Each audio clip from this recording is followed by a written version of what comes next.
Good evening, good day to everyone, those who are worshiping with us through this live streaming. I would like to focus this reflection on the first reading.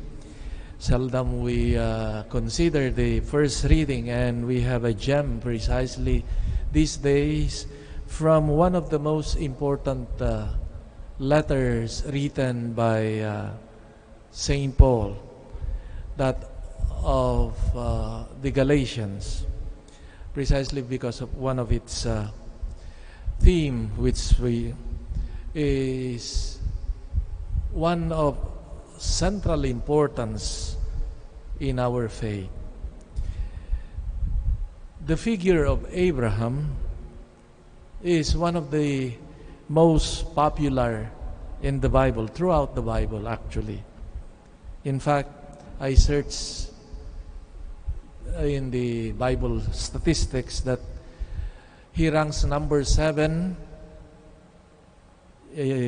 most named, most referred to in the Bible. Of course, number 1 is Jesus Christ, and number 7 is Abraham. In the first reading today, from Paul's letter to the Galatians, Abraham is presented as the figure, the icon, or the emblem of a perfect believer. Of course, this dimension has been reflected in many other passages of the Bible, especially, for example, in Genesis chapter 15, where it says there, Abraham believed in the Lord, and he credited it to him as righteousness.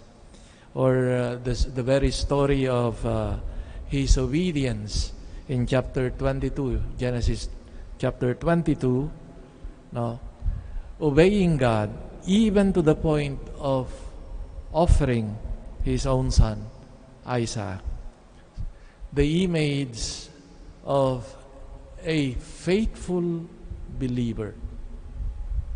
Paul, however, in his letter, in his reflection on the image and example of Abraham, employs the figure of Abraham in a new direction, or towards a new meaning, in harmony with his whole theological project.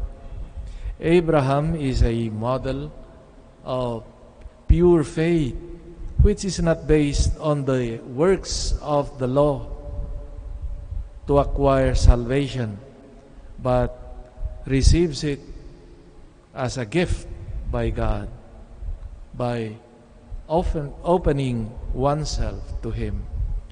So Abraham becomes, in this sense, the sign of salvation, not only to the people of God, but even for the pagans who did not have the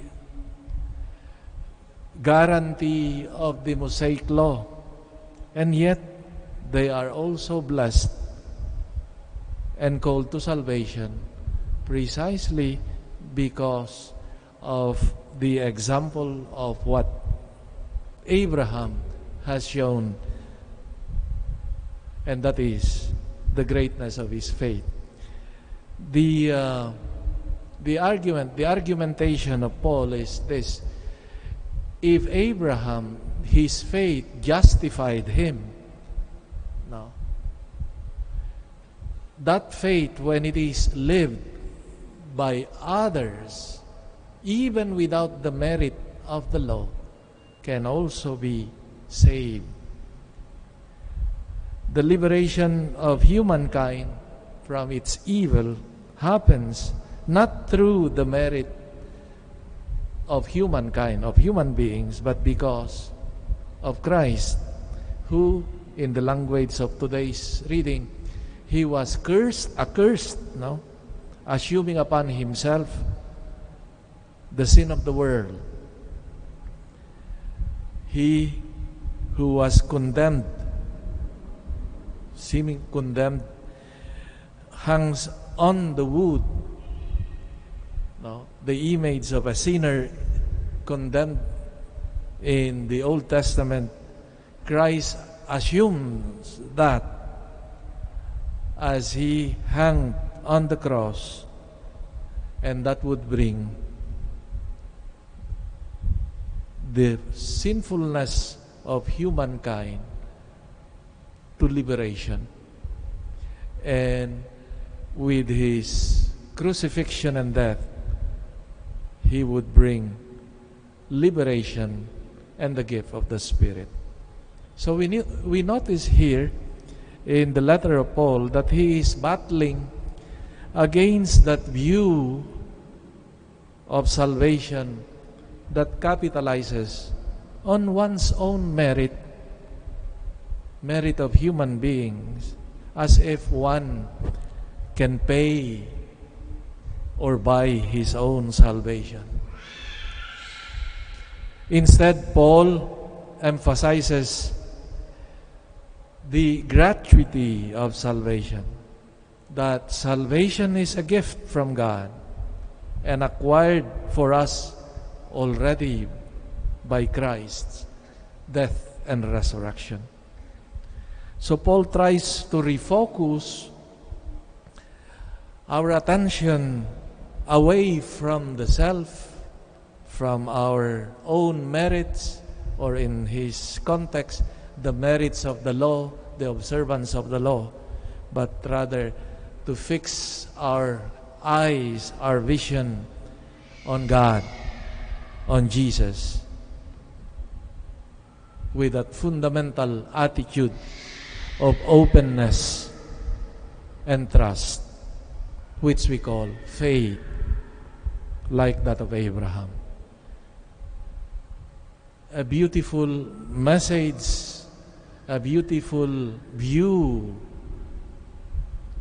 that Paul proposes using the image of Abraham to show us and to provide for all the way to be included in this work of salvation. It is not anymore connected with the merit that one can have in the context of Paul, the observance of the law, but precisely in the openness to that gift that God gives us, which was accomplished by Jesus Christ. With this faith then, no, in relating with God, no, this faith opens for everybody, not limited anymore to those observant of the Mosaic law, but it is open to everyone. And Paul would say that about Abraham, that the Gentiles will be blessed in and through Abraham's faith. This is also our hope, that through our faith, our life of faith, others may be blessed also, like in Abraham. Others were blessed in him and through him. Especially during this time of uncertainty and insecurity, our faith, the example of firm faith in God, may others, especially those who are struggling in their faith, may find inspiration and strength from the example of and life of faith of many Christians who hold on to their faith in spite of the difficulties. Then, like Abraham's faith, others are indeed blessed through the faith of Abraham.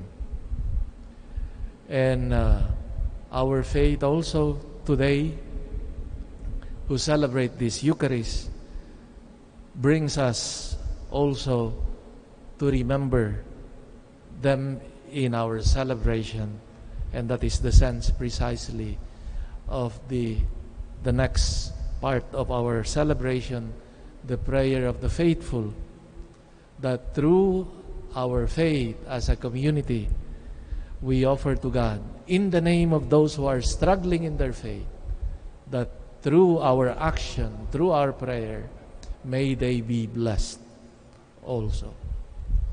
So in fact, our prayer has a missionary dimension. Because we believe, as people of God, as one body, we help each other by virtue of our baptism, of our one faith we profess. So let this be our contribution also to the world struggling to find meaning in the midst of this pandemic, as we remember them in our prayers, personal prayers, especially in our community prayers today in this Mass. May they be blessed through our faith. Amen.